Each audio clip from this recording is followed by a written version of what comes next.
अस्सलाम वालेकुम, कैसे हैं आप सब। आई होप कि आप सब खैरियत से होंगे। तो ये है जी मॉर्निंग का टाइम। जैसा कि आप सबको पता है कि ज़्यादातर मैं अपने जो व्लॉग्स हैं वो सुबह सुबह से ही आगाज़ करती हूँ। तो ये सुबह का टाइम है और यहाँ पे मेरे घर के पास सऊदी स्कूल है बॉयज़ का। तो ये देखें यहाँ पे बॉयज़ जो हैं ये फ़ुटबॉल खेल रहे हैं ग्राउंड में।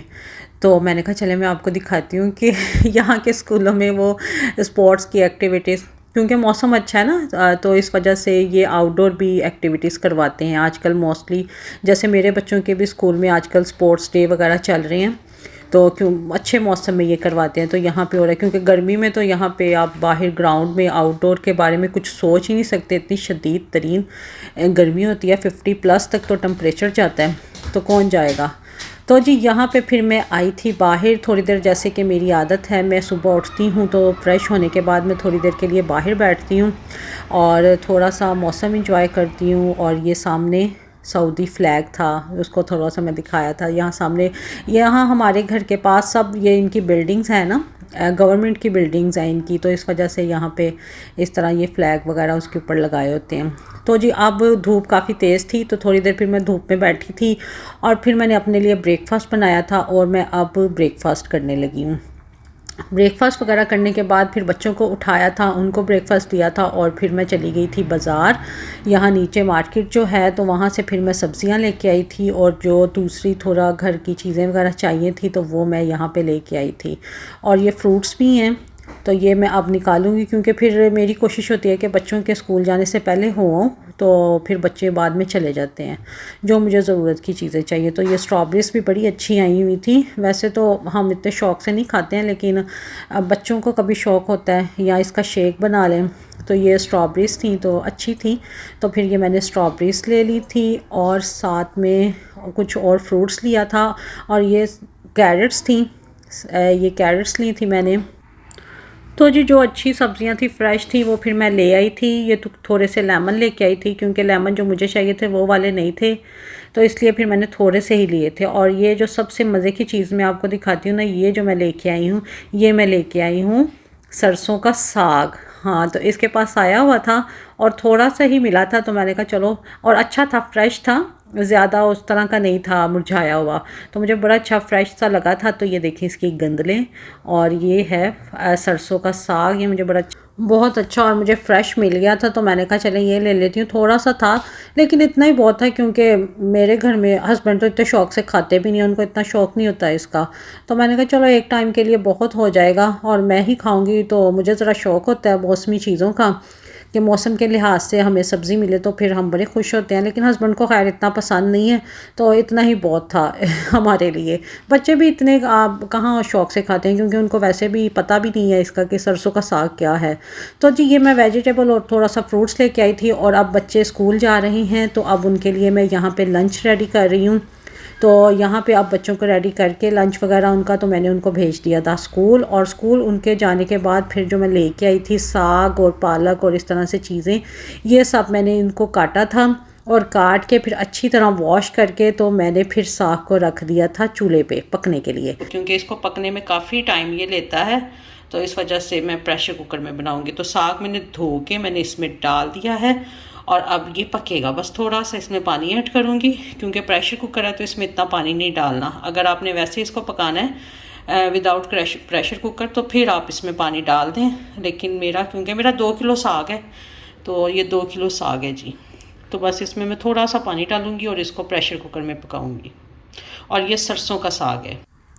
चलें जी, जैसे कि मैंने आपको बताया है कि साग को मैंने प्रेशर कुकर में बना लिया था, क्योंकि थोड़ा सा साग था और इतनी मेहनत क्या करनी थी। तो इसमें मैंने इसका जो बाथू था और थोड़ी सी मैंने पालक डाली थी और हरी मिर्चें मैंने डाल दी थी, क्योंकि ये हरी मिर्चों में ही पकता है। और अब मैं इसमें नमक ऐड करने लगी और साग मेरा बन गया है और अब इसमें थोड़ा थोड़ा सा पानी रह गया है। तो इसका अच्छी तरह से ये गल भी गया है, कुक हो गया है। तो बस अब इसको मैं थोड़ा सा और पकाऊंगी और फिर बस मैंने इसको रख दिया था। तो अब यहाँ पे हो गया था शाम का टाइम, और जैसे कि आजकल है सर्दियाँ, और सर्दियों में फिर मज़े मज़े की चीज़ें खाने को दिल भी करता है। तो मैं साथ लेके आई थी मकई का आटा। तो मैं यहाँ पे मकई के आटे की मीठी रोटी बनाने लगी हूँ। तो मैंने इसमें थोड़ी सी सौंफ डाली है और थोड़े से मैंने वाइट तिल जो हैं वो डाले हैं और एक मैंने प्याली भर के इसमें मकई के आटे की डाल दी है। और इसमें मैं थोड़ी सी हाफ़ प्याली वही मैं थोड़ी सी इसमें डालने लगी हूँ गंदम का आटा, क्योंकि ये बाइंड नहीं होता ना, तो इस वजह से मैं थोड़ा सा डालूंगी। अगर आपने नहीं डालना तो आप मत डालें, बल्कि मकई का ही रहने दें तो बेहतर है। लेकिन मैं अपनी सहूलत के लिए डाल रही हूँ कि ये थोड़ा टूटे ना रोटी, क्योंकि बहुत टूटती है।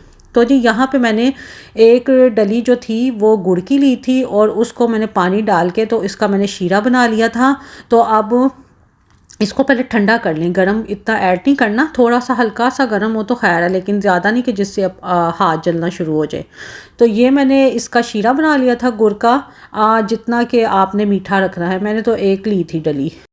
इसमें मैंने 1/4 कप जो है वो मैंने ऑयल का ऐड किया है और अब हम इसको गूंदेंगे। तो जी अब यहाँ पे मैं इसको गूंद रही हूँ और इसमें मैं अब थोड़ा थोड़ा सा वही शीरे वाला जो पानी है वो ऐड करती जाऊँगी और इसको गूंदती जाऊँगी। तो इसको ना ज़्यादा आपने सख्त रखना है और ना ज़्यादा इसको आपने सॉफ्ट रखना है, तो बड़ा अच्छा। और इस पर इतनी मेहनत नहीं लगेगी क्योंकि इतना नहीं इसको गूंदना पड़ेगा, तो बहुत ईजीली ये गूंदा जाता है। तो ये देखें कितना ये सॉफ्ट और प्यारा सा ये आटा हमारा जो मकई का था उसको हमने गूंद लिया है। और अब इसको लेके तो अब मैं यहाँ पे इसकी बनाऊँगी रोटी। तो बस इसका एक मुनासिब सा छोटा सा पेड़ा कर लें, क्योंकि ये इतना बड़ी रोटी नहीं बनेगी, क्योंकि इसको बेलना नहीं ना पड़ता। अगर ज़्यादा भरा होगा तो फिर वो मोटी मोटी रोटी होगी। तो छोटे छोटे से बस इसके पेड़े कर के तो मैं इसकी अब पराठे टाइप की जो हैं वो रोटियां बनाऊंगी। तो जी यहाँ पे मैंने तवे को पहले से प्री हीट कर लिया था और तवा गरम तवे पे डालना है और थोड़ा सा इसको करके फिर बाकी का मैं इसको तवे के ऊपर ही इसको फैला रही हूँ हल्के हल्के हाथ से, क्योंकि वैसे अगर बेलूँगी या कुछ करूँगी तो वो टूटती जा रही थी। तो इस वजह से मैंने थोड़ा सा इसको करके तो अब मैं इसको तवे के ऊपर इसको अच्छी तरह से बिछा दूँगी। तो ये बड़ी मज़े के और इस तरह से ये पराठे बन जाते हैं और बड़ी मज़े की लगती हैं ये शाम को चाय के साथ। मुझे तो इस तरह की चीज़ें जो हमारी देसी चीज़ें हैं, मुझे तो इस तरह की चीज़ें बड़ी अच्छी लगती हैं खाने में। और जो सीज़नल होती हैं, सीज़न के साथ आती हैं तो अच्छा लगता है। उस सीज़न के साथ वहाँ की सीज़नल जो फल सब्ज़ी होती हैं उसको एंजॉय करना चाहिए। तो ये मैंने बनाई थी, लेकिन मेरे हस्बैंड को भी कोई इतनी ख़ास उनको भी नहीं इतनी अच्छी लगी और ना ही मेरे बच्चों को कोई इतनी अच्छी लगी थी। तो ये देखें यहाँ पे मैंने साथ अपने लिए चाय बना रही हूँ और साथ में मैं ये मीठी रोटी बना के खाऊंगी, क्योंकि हस्बैंड को भी इस तरह की ऐसी चीज़ें कुछ वो खा लेते हैं, देसी चीज़ें मोस्टली वो नहीं इतनी पसंद करते। और आजकल के बच्चे तो आपको पता है, और आजकल के बच्चे तो वैसे ही बर्गर बच्चे हैं, तो इनको ना इन चीज़ों की इफ़ादियत का पता है, ना अहमियत का पता है, ना ही इनके फ़ायदे पता है। तो वो इन चीज़ों को कहाँ पसंद करते हैं। वो बर्गर, पिज़्ज़ा और फ्राइज़ वगैरह ये सब चीज़ें उनको दे दें तो जैसे वो ब्रायलर खा के तो बस ब्रायलर ही बच्चे बन गए हुए हैं। तो बच्चे कहाँ पसंद करते हैं। और मैं सोचती हूँ कि ये हमारी ही लास्ट ही ये जनरेशन होगी जो इन चीज़ों को पसंद करेगी। जो आगे से बच्चे आ रहे हैं तो वो कोई भी बच्चे जो इस तरह की चीज़ें हैं, देसी चीज़ें जो हमारी, वो नहीं पसंद करते। तो हम लोग ही बस आखिरी जनरेशन रह गए हैं तो जो हम लोग इन चीज़ों को पसंद करते हैं और खाते हैं, बनाते भी हैं। तो मुझे नहीं लगता कि हमारे बाद की जो अब नई जनरेशन आएगी तो वो इन चीज़ों को खाएंगी या पसंद करेंगी या बनाएंगी। यहाँ पे मेरी ये जो मीठी रोटी है ये रेडी हो गई और मैंने अपने लिए चाय भी बना ली थी। तो अब मैं यहाँ पे चाय के साथ अपनी ये मकई की मीठी रोटी इंजॉय करूँगी। और हम लोग तो बड़े शौक़ से ये खाते थे और बचपन में भी मुझे याद है कि जब अम्मी बनाती होती थी विंटर्स में ये ज़्यादा बनती थी तो हम तो बड़े मज़े से ये खाते थे, तो बड़ी मज़े की लगती थी। और हम तो ऐसे चलते फिरते भागते हुए ये खेलते हुए ये इस तरह से रोटी पकड़ते थे और खा लेते थे, क्योंकि अम्मी शाम को फिर हमें बना के अक्सर खिलाती थी। तो ये बड़ी ही मज़े की लगती है। तो इस तरह से मैंने भी बनाई थी अपने लिए, बच्चों के लिए, हस्बैंड के लिए, लेकिन मेरे बच्चों ने कोई इतनी ख़ास नहीं पसंद की और हस्बैंड ने भी बस खा ली थी उन्होंने, लेकिन उनको इतनी ये चीज़ें पसंद नहीं होती हैं। तो चलें अब यहाँ पे मैंने चाय वगैरह से फ़ारिग हो के तो अब मैं दोबारा से किचन में आई थी और साग को जो अब मैंने इसको क्या कहते हैं, इसको अब मैं इसको ब्लेंड करने लगी हूँ और इसको थोड़ा सा गर्म ही ब्लेंड करना है, ठंडा करके नहीं करना है। और इसमें मैं अब आटा डालती जाऊँगी गंदम का, और साथ में इसमें इलेक्ट्रिक जो ये मदानी है तो इसके ज़रिए ब्लेंडर के ज़रिए इलेक्ट्रिक ब्लेंडर के ज़रिए मैं इसको अब ब्लेंड कर लूँगी, साथ साथ मिक्स करती जाऊँगी। और फिर बस इसको ज़्यादा बिल्कुल मुलायम नहीं करना, थोड़ा सा इसको दानेदारी रखना है तो फिर ये खूबसूरत लगता है। बिल्कुल इसको मेहंदी की तरह नहीं कर लेना, वो फिर ऐसे लगता है जैसे बिल्कुल ही मेहंदी है वो, बिल्कुल ही अगर आप इसको ब्लेंडर में कर देंगे ना, बस इसको मोटा मोटा जैसे मदानी में आम देसी तरीके से हम करते हैं ना, तो इस तरह से बस इसको मैं मिक्स कर लूँगी। तो यहाँ पे देखें इसकी कितनी अच्छी स्मूथ सी इसकी एक लुक आ गई है और ये बड़ा अच्छा इसका ये ब्लेंड हो गया। तो मैंने इसको अब दोबारा से चूल्हे पे रख दिया है और इसको मैं दोबारा से अब इसको अच्छी तरह से मिक्स कर लूँगी। और साथ ही यहाँ पे अब मैं इसका तड़का तैयार कर रही हूँ। तो मैंने यहाँ पे लहसुन और अदरक लिया था, उनको मैंने पीस लिया था और इसमें मैंने और इसको देसी घी के साथ आप इसको तड़का लगाएं, क्योंकि साग खाने का जो मज़ा आता है ना वो देसी घी में का इसको तड़का लगा के खाएं और फिर ऊपर से इसमें मक्खन ऐड करके खाएं, तो फिर ही आप ये जो साग है ना इसको जो सही पंजाब का जो साग होता है इसको एंजॉय करेंगे। तो यहाँ पे मैंने इसको देसी घी में इसको तड़का लगाया है और ये इस तरह से इसको गोल्डन सा करके इसका बड़ा प्यारा सा कलर करके तो मैं अब इसमें डाल दूँगी।